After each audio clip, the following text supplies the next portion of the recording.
welcome to For You. I'm your host, Lauren Chantel, and we're with Catherine Wijnberg, debut author, founder of Fetola, and CEO of her company. Welcome, Catherine. Thank you, Lauren. Great to be here. Yeah, so great. You've just written a book. I think that's a momentous and incredible thing to have achieved in one's life.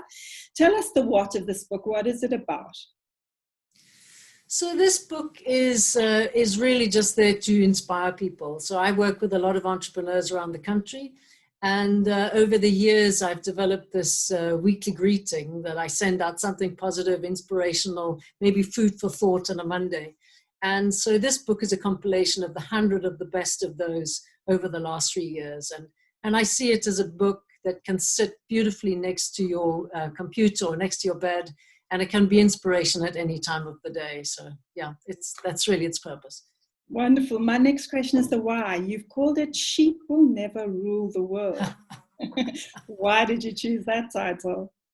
Yeah, so that's interesting. So that's actually one of the snippets from the book is a little story about how I was driving down the road and I saw a car next to the road that had a big sign for sale. And as I passed, I thought, I'm always seeing these cars, but to be honest, I've never seen anybody, don't know of anybody that's actually ever sold a car or even ever bought a car like that. And then it got into this thing of just, are we sheep and we just follow because someone else is doing it? And really recognizing that as leaders in the world and in business, you can't afford to be sheep. You've got to be out there doing new things and doing the right thing. Indeed. One of the things I learned when I was researching the book was this term called a bellwether. Have you heard of that? The bellwether is the lead sheep. Did you know there is one sheep who always leads the pack? So even within the realm of being a lamb, there's someone leading the way.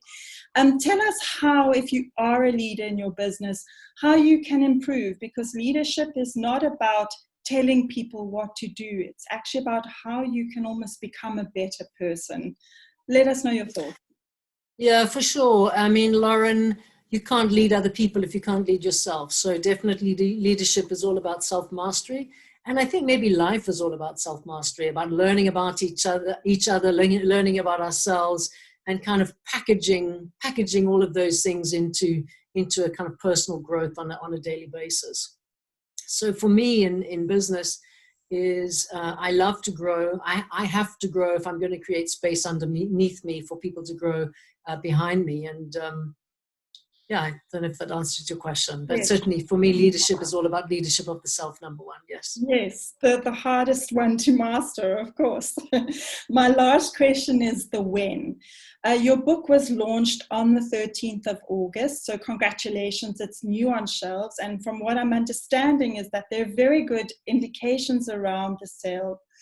I'd like to know when in your life this book became something that you wanted to do. Were you always hoping to become an author? Did it just evolve out of a blog and become something that just had to be done? Talk to us about the timing of this book. So, Lauren, the truth of the matter is that my kids, I have 3 daughters, and they and their friends always used to refer to me as Yoda. And they'd say, Mom, or, Kath, you got to publish. There's so many wisdoms here that should be shared. And I didn't really take any notice of that until with the greeting, I got so many people, so many readers coming back to me and saying, this is really wonderful. I share it with my friends and you should write a book. And so a lot of what this is responding to other people that they've asked for it. And so I just hope that it's in its book form, that it's amplifies the message and more people can feel inspired, and even just one message sometimes can change a life. And I hope that this book has one message that can change every reader's life. Yeah, I hope so too. And I'm looking forward to when you do your second book. And for joining us today, Catherine Wijnberg, what a pleasure and congratulations. Thank you, Lauren.